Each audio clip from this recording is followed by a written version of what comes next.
지난 시간에 이어서 오늘은 그 제목이 우리는 깨어 있어야 된다 라는 참 어려운 제목이에요. 우리는 깨어 있어야 된다. 예수님이 하신 말씀인데요.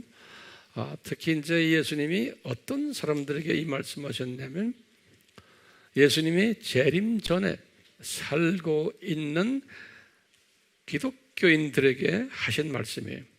마태복음 24장 42절에 그러시면서 그 말씀을 딱 끝내시고는 예수님이 들림받는 사람들이 어떤 사람이 들림받을 것인가라는 비유를 쫙 들으셨어요. 이 말씀하시고는 이 말은 그렇기 때문에 우리에게 지금 말씀하시는 이 말씀이에요. 그리고는 이 말씀대로 순종하는 사람은 모든 기독교인은 아니지만 소수가 들림받는다는 거예요. 그래서 이제 이 들림받는 비유를 7가지 비유로 감람산 설교했어요. 마태복음 24장, 25장에서 했어요. 그래서 제가 지금 이 말씀 드리는 목적은 주님이 우리가 눈을 뜨고 있을 때 제가 믿기로는 분명 주님이 오실 것 같아요. 그리고 우리가 살고 있는 동안에 분명히 예수님이 오실 터인데 그러려면 우리는 깨어 있어야 되는 거예요. 예수님이 깨어 있으라 그랬거든요. 그렇기 때문에 우리가 지금 이 시대가 어떤 시대인가를 잠깐 한번 우리가 섭렵해 볼 필요가 있어요. 이 시대가. 그러면 우리는 항상 그렇죠. 우리가 이 세상을 몇 천 년으로 봤어요? 이 세상을 7,000년으로 봤죠. 이 7,000년을 이게 창조 목적 교육시키는 학교다. 저는 이렇게 생각하는 거예요. 이 7,000년이 하나님의 자녀들에게 창조 목적을 가르치는 학교다. 이 7,000년이 이런 개념으로 보는 이 7,000년이 우리가 지금 공부하러 내려온 거예요. 창조 목적을. 학교이기 때문에 학년이 있어요. 학년이. 학교가. 저 보니까 1,000년씩 잘라가지고 학년이 있어요. 1,000년씩.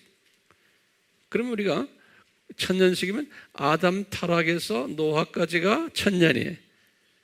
그래서 그 학교를 우리가 뭐라고 부르냐면 유치원이다 이렇게 부르는 게 영적 유치원 단계다.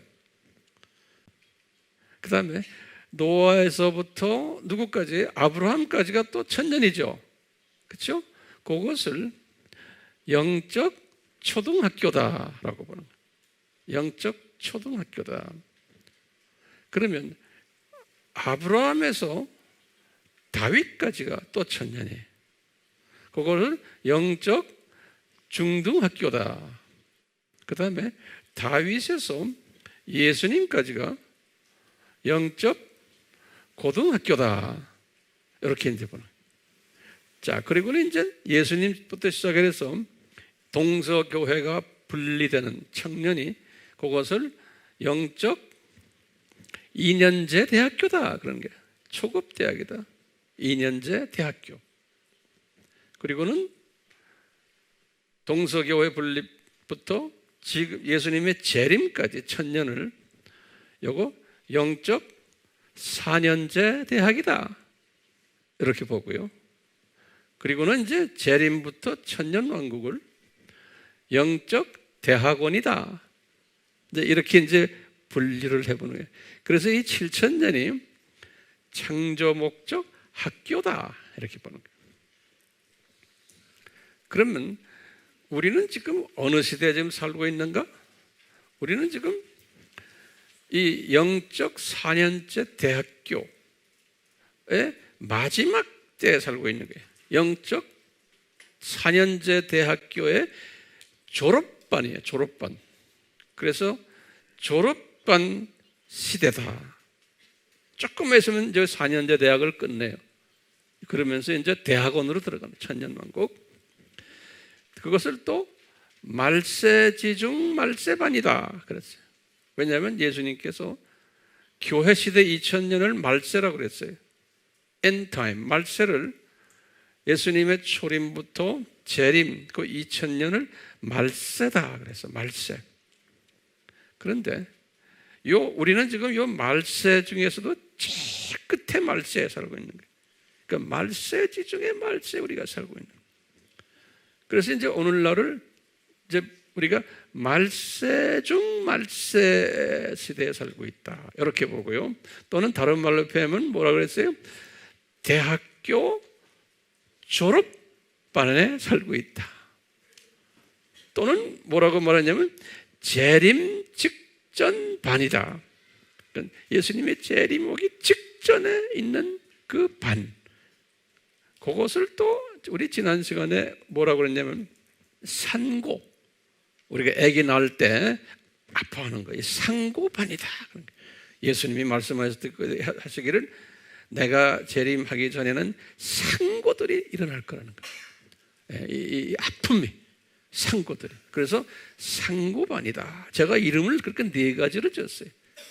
한번 우리 다시 복습해봐요. 4가지가 뭔지? 대학교 졸업 말기반이다. 또 말세지중 말세반이다. 또는 재림 직전 반이다. 그 다음에 산고반이다. 이렇게 이제 오늘날을 한번 이 학교 시스템으로서 본 거예요. 자, 이런 반에 살고 있는데 2000년 전에 예수님이 요런 반에 있는 사람들을 향해서 예수님이 예언했어요. 2000년 전에 예수님이 내가 재림 오기 직전에 무슨 일들이 일어날 것을 예언을 해줬어요. 그러니까 과거 2000년 동안의 기독교인들은 몰라도 돼요. 그런데 지금 사는 기독교인들은 알아야 되는 거예요. 과거 2000년 동안의 기독교인들은 이 예언을 몰라도 되는데 우리는 알아야 되는 거예요. 왜냐하면 이 시대에 사는 사람들에게 예수님이 예언을 하신 거예요. 예언을 예수님이 예언을 하신 거예요. 지금 요 마태복음 24장 여기 나오는 감람산 설교는요. 그런데 구약에서 보면 또 여기와 관계되는 예언들을 선지자들을 통해서 이야기를 했어요. 선지자들 통해서 또 이런 이야기들, 많은 선지자들 통해서. 그러니까 예수님도 이야기하시고 또 선지자들도 이야기하시고 요 오늘날 징조에 대해서요. 그래서요. 아모스 3장 7절에 보면은 굉장히 중요한 말씀이 거기에 숨겨져 있어요. 아모스 3장 7절에. 아모스는 주전 700년 사람이에요. 주전 700년 사람인데 아모스 3장 7절에 이런 말씀을 했어요. 이 주 하나님은, 주 하나님이라는 것은 예수님이에요. 주 하나님 하는 건 구약이에요.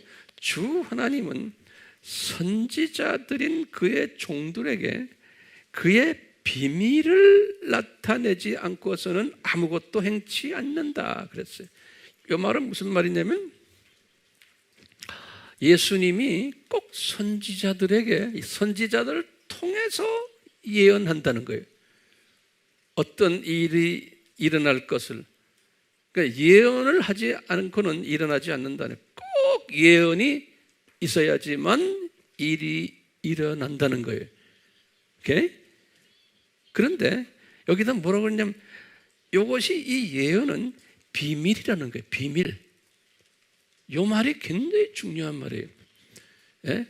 이 비밀이란 이 말이, 이게 헬라 말로는 소데라는 말이에요. 소데.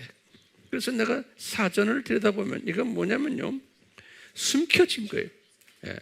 다시 말하면요, 예언자가 예언을 딱 하면 그 예언이 비밀이에요. 하나님의 비밀인데 이것은 아무나 이해를 하는 것이 아니라는 거예요.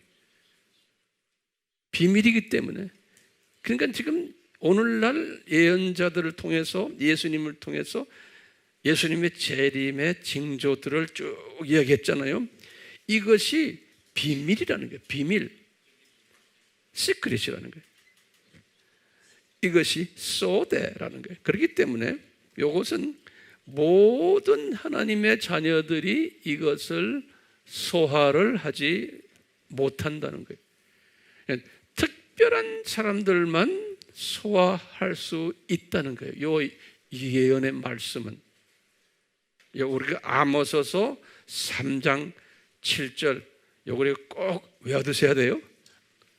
아모스 3장 7절에 비밀 지금 이야기하는데 비밀의 특징이 있어요. 몇 가지가 있는데 그걸 노트에 적으세요. 비밀의 특징들이 있어요. 비밀의 특징들.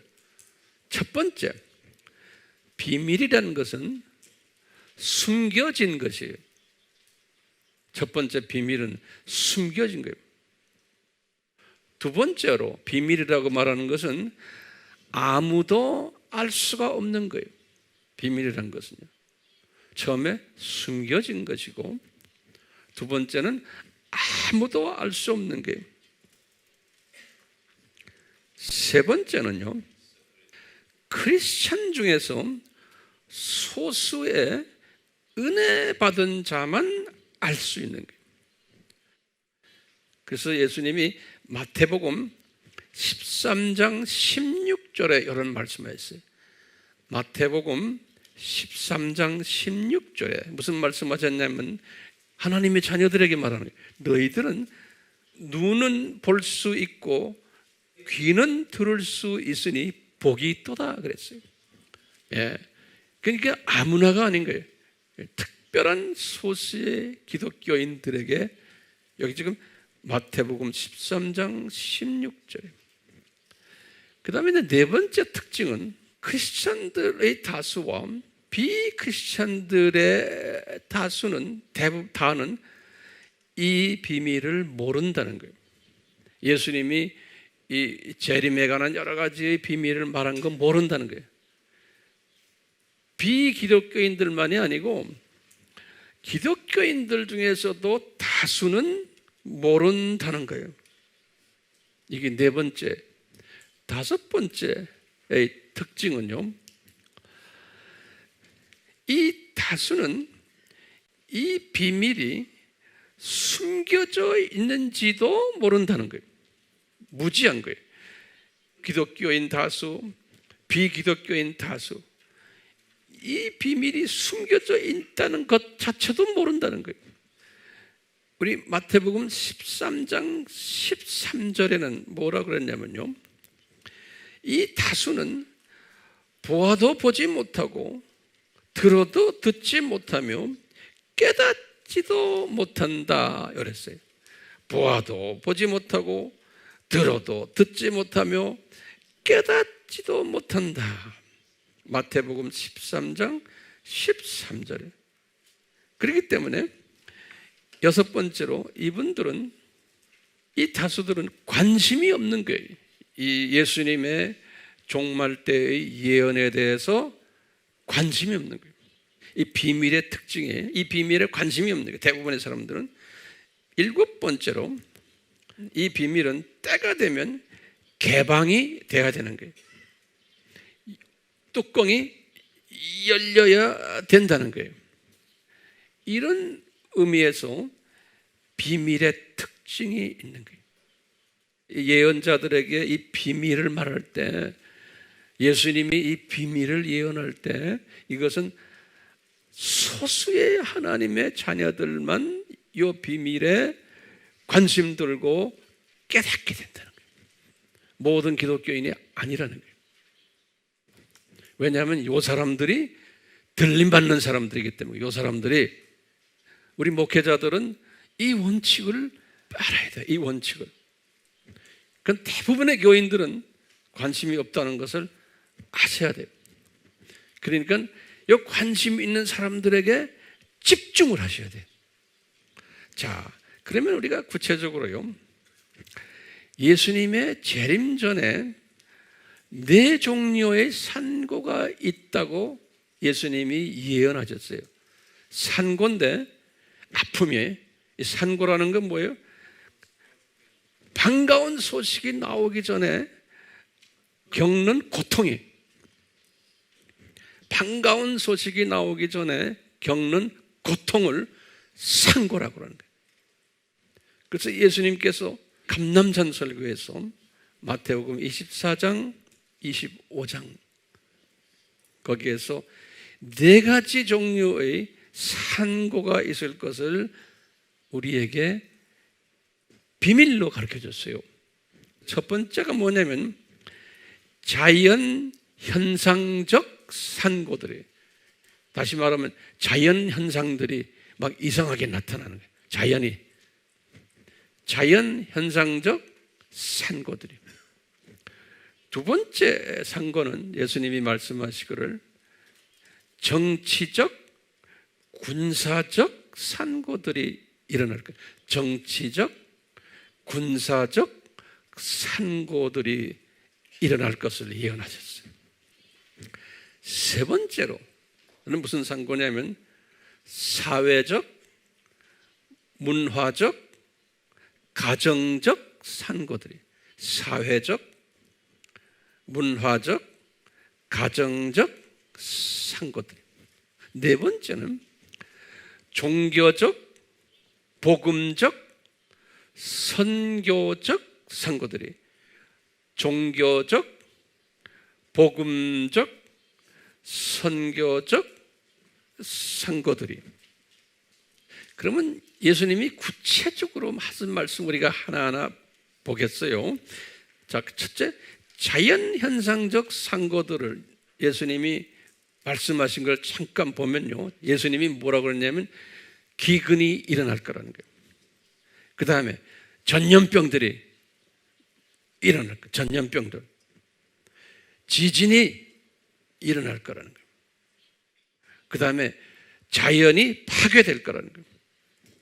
기후 변화가 일어날 것이고, 이런 모든 일들이 일어날 것을 예수님이 말씀하신 거예요. 그 다음에 두 번째는요, 정치, 군사적 산고들이 일어날 것을 예수님이 말씀하셨어요. 전쟁과 전쟁 소문이 나고, 민족이 민족과 싸움하고, 모든 일들이 이렇게 전쟁 소문들이 일어나게 된다는 거예요. 정치적으로도 지금도 보니까 두 그룹이 지금 형성이 되고 있어요. 미국을 중심으로 한 세력과 러시아와 중국을 중심으로 한 한 세력이 있는 거예요. 이제 이 큰 3차 전쟁 7년 환란이 일어날 때인데, 이것이 지금 성경에 다 예언된 것인데, 첫째로 미국, 유럽, 카나다, 소위 말하면 자본주의, 이 자유주의, 시장경제주의, 민주주의, 친이스라엘주의, 그게 한 그룹이에요. 그러니까 이스라엘을 중심으로 해서 자본주의, 자유주의, 시장경제주의, 친기독교주의, 친이스라엘주의, 이게 한 그룹이 돼가지고 있고, 그 다음에 다른 그룹은 뭐냐면 사회주의, 전체주의, 공산주의, 반기독교주의, 반이스라엘주의, 친이슬람주의. 그러니까 이슬람주의와 이스라엘주의와 이 두 그룹이 나눠지는 거예요. 이래가지고 이제 세계전쟁, 3차 전쟁이 일어날 것을 성경에도 여기저기에 예언했지만 예수님이 전쟁이 이제 일어날 것을 말씀하셨거든요. 그러니까 이제 우리는 이렇게 딱 보는 거예요. 아하, 예수님의 예언이 이렇게 일어나겠구나. 그럼 내가 항상 러시아의 크리스천들을 생각하면서 그러는 거예요. 주님, 지금 러시아의 푸틴 정권이 개신교, 예수 중심 이 교회들을 좋아하지 않고 정교회 쪽을 우리 개신교보다 더 좋아하고, 그러면서 이제 공산적인 사회주의적인, 그리고 친이스라엘 한다면서도 보면 친아랍 쪽이고, 이런 가운데 하나님이 귀중한 하나님의 백성들을 그 안에 숨겨놨거든요. 이 러시아에 하나님이 큰 계획 속에서 지금 이 나라를 쓰시는 거예요. 예. 자, 예수님께서 지금 현상이 자연 현상, 산고, 그 다음에 정치 군사적 상고들 일어난다고 그랬잖아요. 그게 지금 일어나고 있는 거예요. 그러니까 이제 요 비밀을 아는 사람들은 이런 상고들을 보고는 예수님의 재림이 가까워 왔구나, 요거를 느끼는 거예요. 그리고는 준비하는 사람들이. 그런데 그 비밀을 아는 사람들은 요 상고들을 보고는 그렇게 해석하고 그것을 삶에 적용하는 사람들. 그런데 그런 사람들은 소수라는 거예요. 같은 기독교인이지만. 세 번째 상고가 뭐냐면요, 예수님이 예언하신 거예요. 사회적, 문화적, 가정적 상고들이라는 거예요. 그러면서 사회적으로는 보면은 불법이 심하고 범죄가 증가되고 사람들이 사납고 서로 미워하고 배반하고 가짜가 많고 테러들이 일어나고, 요새 우리 비행기를 타려면은 공항 검색하는데 얼마나 귀찮아요? 그런 일들이 요 근래 와서 있었잖아요. 그게 30년, 40년 전에는 없었어요. 이제 이런 일들이 사회적으로 일어나고 있고요. 가정적으로도 보면은 가정이 파괴되고 이혼이 급증하고 자녀들이 부모에게 순종하지 않고 하는 이런 일들이 지금 일어나고 있는 거예요. 문화적으로도 퇴폐 문화가, 호모섹스들, 폭력이 많고, 뭐 말할 것도, 이 사회가 다 썩었어요. 그것이 전 세계가 다 똑같아요. 여러분들 미국이라고 괜찮은 줄 아세요? 아니에요. 카나다, 호주요, 거기 가도 문제가 엄청나게 많아요. 우리 한국도 마찬가지예요. 러시아 마찬가지예요. 이것을 고치려고 해도 고칠 수 있어요? 못 고쳐요. 왜 못 고쳐요? 이것은 하나님이 이렇게 될 것을 디자인하신 거예요. 산고가 있을 것을요. 이 산고가 있어야지만 굿뉴스, 복된 소식인 예수님이 오신다는 거예요. 우리가 아기를 낳으려면 엄청난 산고가 있어야지만 아기가 나오는 거예요. 그렇기 때문에 이 산고는 반드시 있어야 된다는 거예요. 지진도 많이 일어나야 되고, 전염병도 심하게 일어나야 되고, 기근도 많이 일어나야 되고, 정치적, 군사적으로도 문제가 많아야 되고, 그 다음에 지금 사회적으로도, 문화적으로도, 가정적으로도 문제가 많아야 된다는 거예요. 그런데요, 이런 문제들이 지금 많으니까 예수 안 믿는 사람들이에요. 대부분의 예수 안 믿는 사람들이 지금 이 문제 속에서 살고 있잖아요. 이 사람들은 이 문제를 해결하려고요, 여러 가지의 일들을 하고 있어요. 예수님의 재림과 관계없이 유엔을 만들어가지고 유엔 보건기구도 만들고, 뭐 의사들도 더 좋은 약을 만들도록 하고, 또 여러 가지 사회 변혁을 위해서 정부들이 노력하고, 그래서 이 세상 천국을 만들려고 하는, 이런 상황 속에서 이 일들을 많이 해요. 예수 안 믿는 사람들이. 착한 사람들이죠. 그런데 그 사람들은 좋은 사람들인데 왜 사회를 좋게 만들려고 노력하는 사람들인데, 근데 이분들은 이게 예수님이 디자인이구나 하는 것은 알아요, 몰라요? 예수님의 디자인이라는 것은 모르는 거예요. 그러니까 아무리 유엔을 통해서 선한 일을 많이 해도 점점점 사회는 더 나빠지는 거예요. 지진도 막을 길이 없고, 기근도 막을 길이 없고, 전쟁도 막을 길이 없는 거예요. 아무리 노력을 해도 안 되는 거예요. 그런데 그분들은 그렇게 해서 될 줄 알고서는 열심히 하는 거예요. 그러니까 우리는요, 이 비밀을 아는 사람들은 열심히 하는 걸 보고는 주여, 열심히 하다가 저 안에 포기하고 예수님께 오는 사람 있게 해주십시오. 열심히 하는 사람들을 블레싱해 주면서 저것 깨닫고는 복음을 받는 사람들 있게 해주십시오라고 기도하는 거예요. 저게 아닌데, 저걸로 안 되는데 우리는 안 되는 걸 알고 있기 때문에 그래요.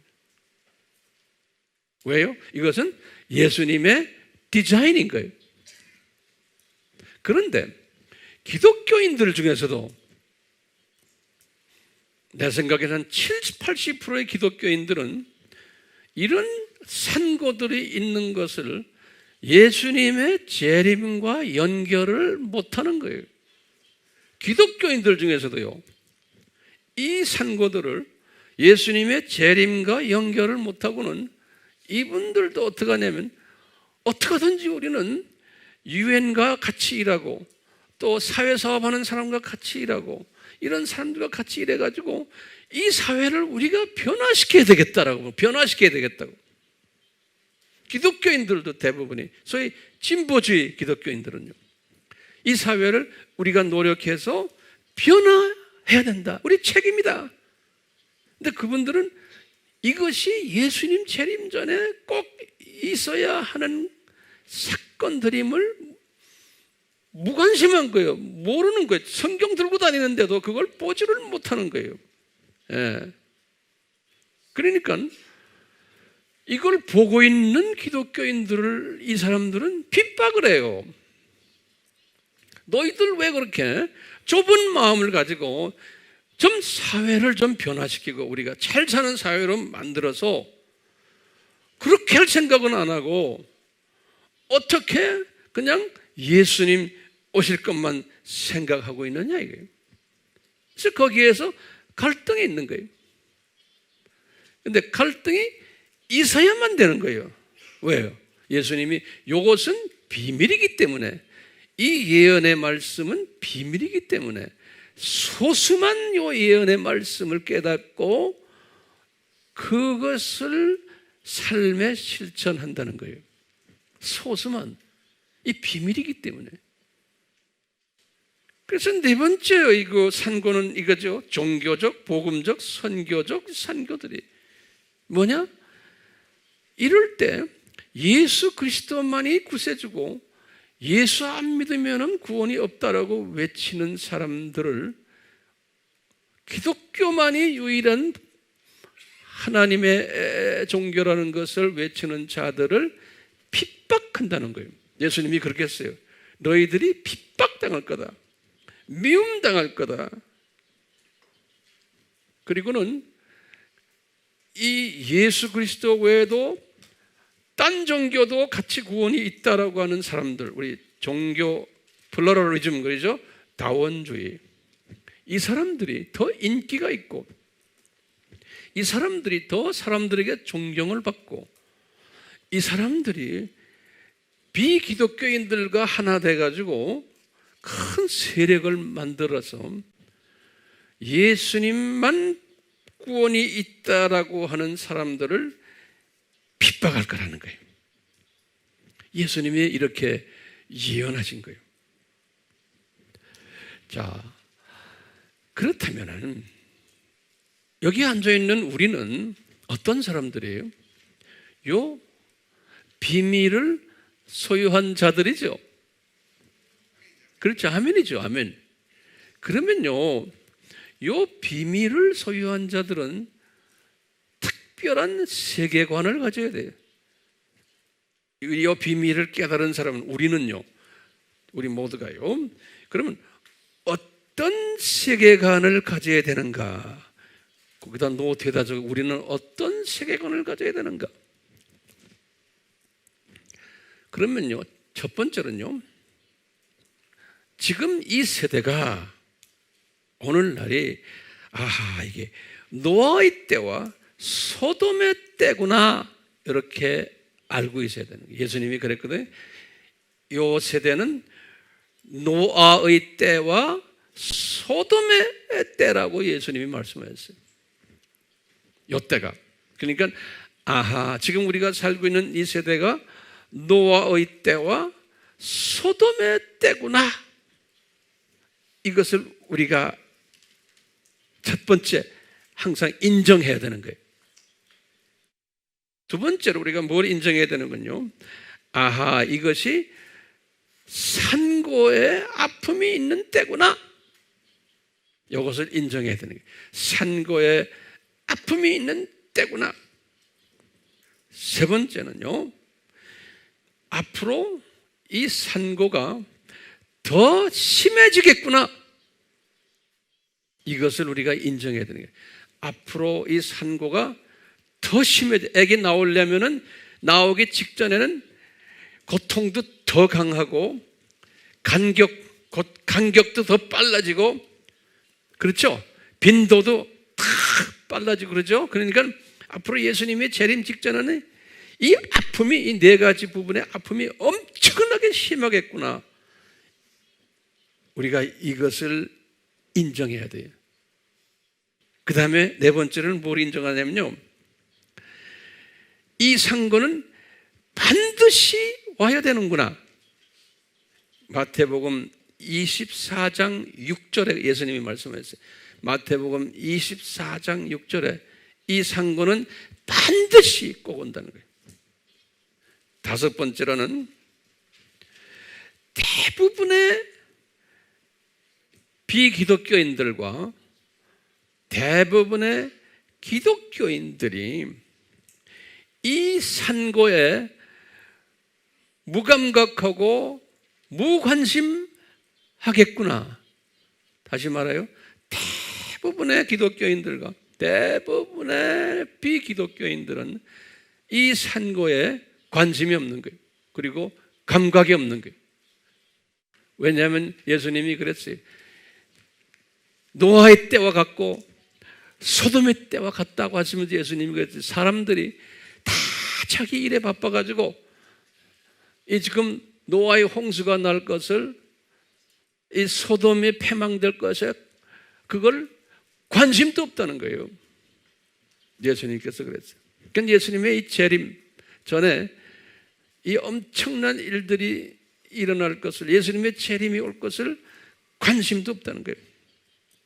그리고는 소수만 여기에 관심을 둘 것이라는 거예요. 소수만. 그러면서 예수님이 우리 기독교인들에게 요 비밀을 깨달은 사람들에게 명령하는 게 있어요. 뭘 명령하시냐면 너희들 깨어있으라 그러는 거예요.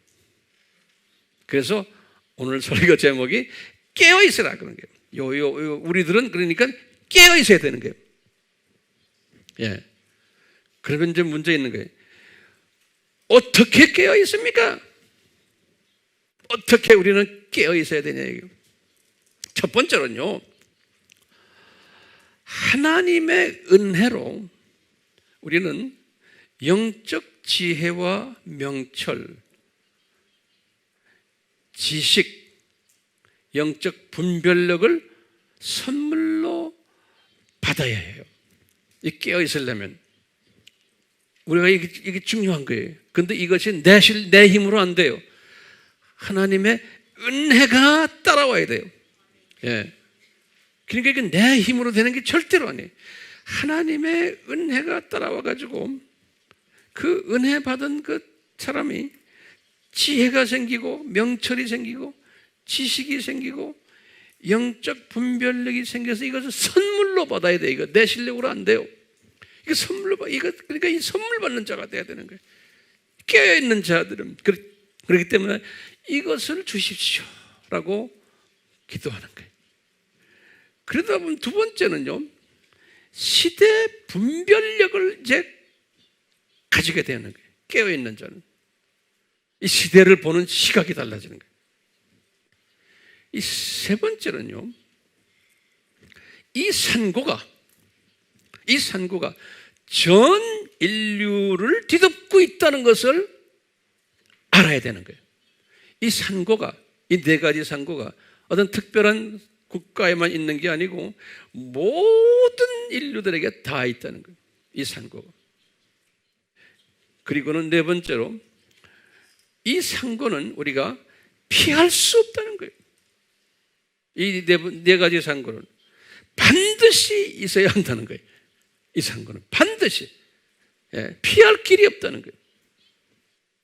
다섯 번째는요, 비기독교인들과 진보적인 기독교인들은 이 산고를 극복하려고 노력을 많이 한다는 거예요. 이 산고를 극복하려고 기독교인들 사람의 힘으로 이것을 우리가 알고 있어야 돼요. 그런데 이것은 무산되는 거예요. 이게 안 되는 거예요. 안 된다는 것도 우리가 알고 있는 사람이에요. 노력하는 가운데서 그 안에서 하나님의 백성들이 노력하는 가운데서 우리가 최선을 다하지만 그거 가지고 안 된다는 거예요. 이 여섯 번째는 비기독교적 세계관이, 그러니까 예수 안 믿는 사람들이 가지고 있는 세계관이 전 세계의 지배적인 세계관이 된다는 거예요. 이 사람들이 사상이 모든 인류들의 사상이 돼서 기독교인들까지도 거기에 물들게 된다는 거예요. 일곱 번째는요, 이 비기독교적인 세계관이 이 정통 세계관으로 인정받게 된다는 거예요.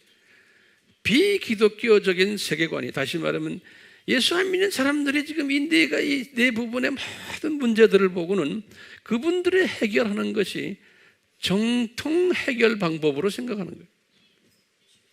여덟 번째는 거기에 기독교인들까지 동조한다는 거예요. 문제를 이렇게 해결하려고 기독교인들까지도 거기에 동조한다는 거예요. 아홉 번째로, 그렇기 때문에 전 세계가 또 기독교가 혼돈되어 있고 미혹되어서 헷갈리게 된다는 거예요. 기독교 자체가, 이 교회 자체가, 전 세계 교회들이 이거를 해결하는 방법이 이런 식으로 하기 때문에 혼돈되고 미혹된다는 거예요. 자, 이런 가운데 이제 예수님이 하신 말씀이 있어요. 누가복음 21장 14절에서 16절에, 누가복음 21장 14절에서 16절에 예수님이 하신 말씀이 있어요. 굉장히 중요한 말씀이에요. 이런 때 비밀을 아는 자들아, 너희들은 이게 지금 예수님의 재림을 위한 산고다라고 깨닫고 믿는 사람들아, 너희들은 그냥 가만히 있지 말고 너희들은 나가서 복음을 전해라는 거예요. 나가서 복음을 전하는데 너희들 무슨 말을 할지 걱정하지 말아라는 거예요. 내가 너희들 입에 말을 붙여주겠다는 거예요. 내가 너희들 입에다가 말을 붙여줄 테니까 무슨 말을 할지 걱정하지 말고 외쳐라는 거예요. 복음을. 그러면 복음이 뭡니까? 복음 증거란 뭡니까? 그거도 좀 정리해. 요거 내가 한 5가지를 빠졌어요. 복음 증거를, 복음을 증거하라고 그러는데 구체적으로 무엇을 증거해야 됩니까? 우리가 오늘날 지금 이런 상황 속에서. 그러면 첫 번째는요, 예수님의 정체성을 전해야 되는 거예요. 그건 예수님이 누구라는 걸. 그건 뭐냐면요, 예수님의 정체성이 최소한 한 5가지가 있어요. 첫째가 뭐냐면 예수님이 100% 하나님이라는 거예요. 그리고는 예수님이 100% 사람이라는 거예요. 그 다음에 뭘 전해야 돼? 그분이 그리스도라는 거예요. 그분이 메시아라는 거예요. 전해야 되는 거예요. 예. 그리고는 그분이 다시 오신다 라는 것을 전하는 게 예수님의 정체성을 전하는 거예요. 다시 말해요, 예수님에 대해서 100% 예수님이 하나님이다, 100% 인간이다, 이분은 그리스도다, 메시아다, 이분 꼭 오신다, 이것을 전하는 게 복음 전하는 게, 그게 첫 번째. 두 번째는 뭘 가르쳐야 되냐면요, 우리가 지금 겪고 있는 이 4가지의 산고들, 이 산고들이 무슨 의미가 있으며 왜 이런 산고를 쫓느냐를 전해야 되는 거예요. 왜 세상이 이렇게 지금 어렵냐? 예? 이 4가지 산고의 의미와 목적을 전해야 되는 거예요. 그냥 복음 전한다는 게 그냥 예수 그리스도만 전하는 게 아니에요. 첫째는 예수 그리스도의 정체성 전하고, 두 번째는 이 산고가 뭔지에 대해서, 왜 산고를 주는지에 대해서 전해야 되는 거예요. 세 번째 복음 전가하는 건요, 그럼으로써 시대를 분별하게 하는 거예요. 시대 분별력이. 어떻게 이 시대가 무슨 시대냐? 이것을 알려줘야 돼요. 네 번째로는요, 세계관을 바꿔줘야 되는 거예요. 이 사람들의 세계관을 바꿔줘야 돼요. 다섯 번째로는 이렇게 한다면 이분들도 깨어있도록 가르쳐주는 거예요. 깨어있도록. 이 깨어있는 사람은 어떤 혜택이 있냐면요, 중요한 혜택이 있어요. 지금 우리 이 세대에 살고 있는 우리 크리스천들이 깨어있는 크리스천은 아주 소수예요. 이 깨어있는 크리스천은 혜택이 있어요. 무슨 혜택이냐면 예수님이 분명히 말했어요. 들림 받는다는 거예요. 예. 들림 받는다는 거예요. 들림 받으면 무슨 혜택이 있는지 아세요?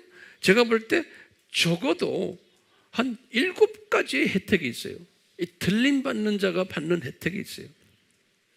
여러분들과 저와 이 혜택을 받을 이제는 후보생들이에요. 후보생들. 그럼 첫 번째 혜택이 뭐겠어요? 첫 번째 혜택은 이 육의 죽음을 경험하지 않는 혜택이에요. 다시 말하면 장례식이 없는 사람이에요. 장례식이 없는 혜택이에요.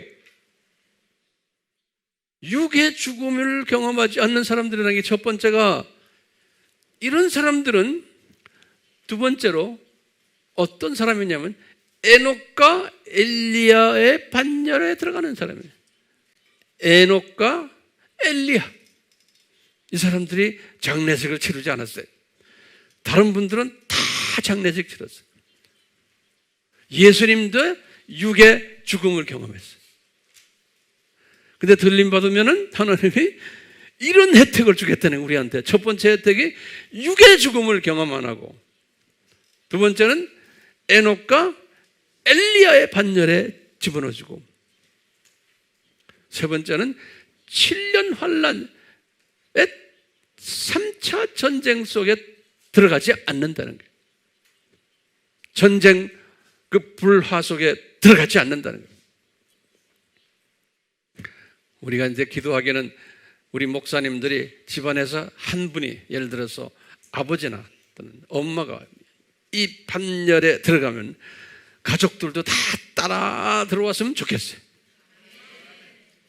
내가 들림 받으면 우리 아이들, 우리 와이프 나 붙잡고 다 따라올 것 같은 그런 소원이 있어요. 그러니까 한 사람이 집안에서, 아멘? 지금 첫 번째는 육신의 죽음, 장례식 없다. 두 번째는 에녹과 엘리야의 반열에 들어갔는데 세 번째가 7년 환란을 통과하지 않는다 그랬죠? 네 번째 혜택은 뭐냐면요, 예수님의 신부가 되는 영광을 찾아요. 예수님의 신부예요. 그러니까 엄청난 복이에요. 혼인잔치에 참여하니까.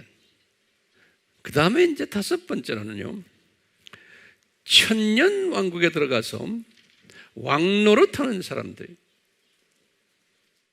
여섯 번째로는요, 이제 새 하늘과 새 땅에 올라가서도 영원히 왕노릇하는 사람들. 일곱 번째로 이제 영원 세계에서 이 창조 목적의 하나님의 파트너 역할을, 창조 목적을 이루는 데서 하나님의 파트너의 역할을 하는, 다시 말하면 만유를 다스리면서 이제 영원 세계 속에서요, 많은 피조물들을 창조 목적에 잘 순종하도록 가이드해주고 가르쳐주고 격려해주고 이런 일을 하는 사람으로 우리가 복을 받는 거예요. 이 들림 받는 사람은. 그러니까요, 저는 그래요. 저는 항상 이 비전을 가지고 살아요. 아, 예수님이 좀 있으면 오시겠구나. 이 비전을 가지고 살면서요, 그 다음에 나중에 들림 받아서 혼인잔치 장면도 보고 지금 보고 있는 거예요. 7년 환란 때 어떤 일이 일어날 것을 다 보고 있고요. 그리고는 천년왕국 때의 모습을 보고 신천 신지에서의 그 모습을 항상 비전으로 보고 있는 거예요. 보이시죠? 이거를 보는 사람이 복 있는 사람입니다. 예. 이거를 보면 우리 교인들을 이 비밀을 가르치지 않을 수가 없는 거예요. 우리 목회자들이 이 비전을 갖고 있지 않으면은 교인들 지금 문제 있는 문제만 해결해 주려고 그러고, 교인들 마음 편하게 살게 도와주고, 교인들 학교 들어가는 거 기도해 주고, 짭 까지는 거 기도해 주고, 그거 다 필요해. 그렇지만 이 수준의 교인으로 만들어 놓으면은 이 세상은 앞으로 점점 더 나빠질 터인데요. 이게 해결이 됩니까? 그건 진정한 의미에서의 지금 마지막 때의 목회는 아닌 거예요. 마지막 때, 지금 이 마지막 졸업반의 목회는 주님이 보내주신 이 주님의 백성들을 이 복을 받는, 이 혜택을 받는 자들로 참여시키는 데에 도와주는 일을 하는 게 목회자의 사명인 거예요. 네. 우리는 이런 복 있는 자가 되려면은 어떤 기도를 해야 돼요? 제가 이제 결론적인 말씀이에요. 어떤 기도를 해야 돼요? 이런 비전을 가지려면 저는 볼 때 그런 게 제일 먼저 우리가 해야 될 일이 하나님의 은혜를 간구해야 돼요. 내 힘으로 안 되는 거예요. 절대로 안 돼. 하나님의 은혜를 간구하면서 성령님의 도우심을 간구하는 거예요. 성령님 도와주십시오. 그래서 이것은 내 노력으로도 안 되고, 이런 복된 자가 되는 것은 내 논리로도 안 되고 내 이성으로도 안 되는 거예요. 이 은혜를 받으면은 이 네 가지의 이 모든 이 산고들에 대한 의미를 알게 되고 목적을 알게 되면서 이 시각의 변화가 오는 거예요. 이 세상을 보는 세계관의 변화가 오는 거예요. 그러면서 이 분별력이 생기는 거예요. 이 세상을 보는 눈이. 그러다 보니까 아하, 내가 예수 그리스도의 복음을 전해야 되는구나. 이분의 정체성을 내가 전해야 되는구나. 이 산고가 무슨 의미가 있는지, 이거 내가 전해야 되는구나. 이런 딱 마음이 오는 거예요. 그러니까 이런 사람은요, 이 세상 모든 일에 우선순위를 바꾸게 만들어주세요, 성령님이. 왜냐하면 예수님이 분명히 말했어요. 노아의 때와 같다, 소돔과 고모라의 때와 같다 그러면서 말씀하시기를, 이때는 하나님의 자녀들이 바빠가지고, 자기네 일에 바빠가지고, 뭐 가정일에 바쁘고 직장일에 바쁘고 뭐가 바빠서 이 홍수가 곧 오는 거를, 그 메시지 듣지도 않는다는 거예요. 소돔 고모라가 멸망될 것에 관심이 없다는 거예요. 바빠서요 모두. 다시 말하면 오늘날 똑같은 거, 예수님이 그랬을 때 똑같다는 그때나 예수님 재림 전에는 바빠가지고 사람들이 이 메시지에 관심이 없는데, 은혜를 받은 사람은 이 우선순위를 바꾸는 거예요. 자기도 모르게. 이건 은혜가 있어야 되는 거예요. 그래갖고 너희들은 먼저 그 나라와 그 의를 구하는 이런 사람으로 변해버리는 거예요.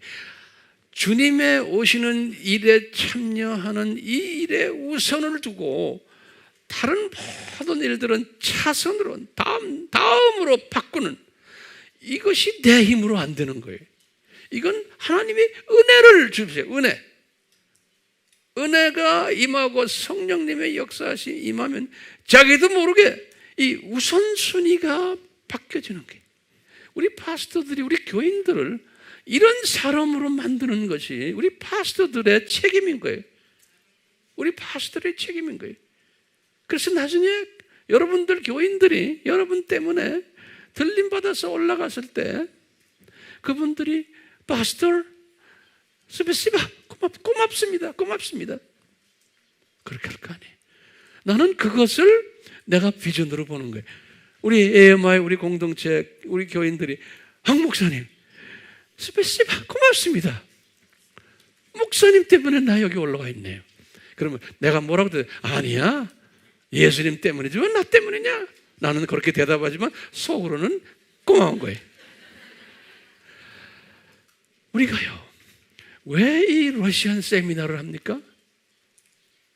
이 러시안 세미나를 하는 이유는요, 주님께서 사랑하시는 러시안 이 모든 목사님들을 주님이 선별해서 보내주시면은 이 시대를 분별하는 지혜 있는 목사님이 되도록 조금이라도 도와주는 일에 우리가 참여하고 싶어서 그런 거예요. 뭐 다 이제 들림받는 자격이 있지만 혹시나 내가 10마디를 했는데 9마디는 다 아는 소리들이에요. 근데 그 중에 한마디라도 내가 파스터 황한테 저거 배웠구나, 이런 사람이 된다면 그 하나라도 여러분들에게 도와주고 싶어서 성령님께서 여러분들을 이곳으로 불러 모으신 거예요. 그래서 이것은 파스터 황이 하는 게 아니에요. 나는 하는 게 요 입으로 주님이 주신 거를 뱉어내는 일밖에 안 해요. 저는요, 나는 요 뱉어내는 일밖에 안 해요.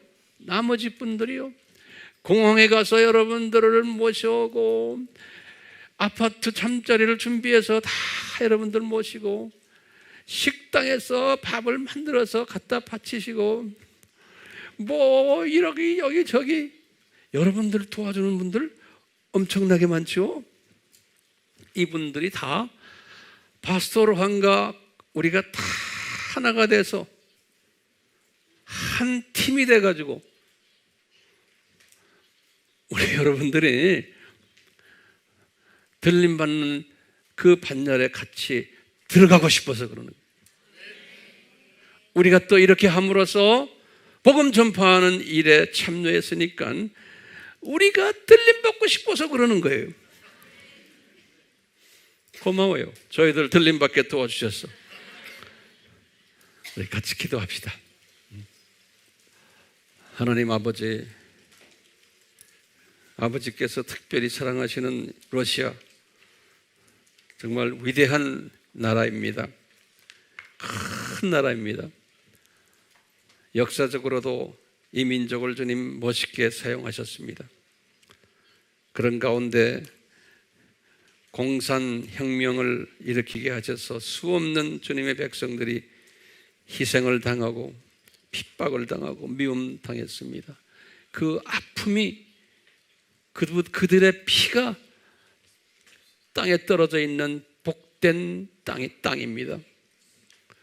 우리 러시안들이 우리 고려인들 우리 민족을 또 그곳에 살도록 같이 허락하시고 그곳에서 우리 민족을 러시안들이 잘 돌보고 있습니다. 거기에 열매들이 또 여기에 앉아 있습니다. 여러 가지로 우리 민족도 스탈린에 의해서 고통을 많이 당했지만 또 그 후에는 많은 위로를 또 주님이 하게 하셨습니다. 주님, 이 러시안 이 큰 나라의 주님의 백성들이 주변에 러시아의 주변에 있는 러시안 언어를 하는 수없는 소수민족들을 주님의 재림을 향해서 외쳐야 되는 복음 추수꾼들로 만드셨습니다. 주님께서 이런 훌륭한 분들을 저희들이 섬길 수 있도록 은혜 주심에 감사드립니다. 주님, 저희들 오늘 이 험난한 시대, 이 산고가 넘쳐나는 시대에 주님이 주신 말씀 깨어있으라 한 그 말씀 잊지 않게 해주시고 우리가 깨어있는 데는 우리의 세계관을 바꾸게 하시고 이 모든 문제들을 하나님의 뜻 안에서 일어나는 것을 내가 인정하고 그 안에서 평강을 누리며 또 복음을 전하는 시대가 어떤 시대인 것을 전하는 그리스도의 정체성을 전하는 이러한 복된 자들 되도록 은혜 베풀어 주시옵소서. 예수님의 이름으로 기도드리옵나이다. 아멘. 지금 이 시간은 예수 그리스도의 무한하신 은혜와 하나님 아버지의 극진하신 사랑하신 그 사랑하심과 성령님의 끊임없이 가르쳐 주심과 보호해 주심과 깨닫게 하심과 순종케 하심이 우리 모두에게 항상 있기를 축원하옵나이다. 아멘.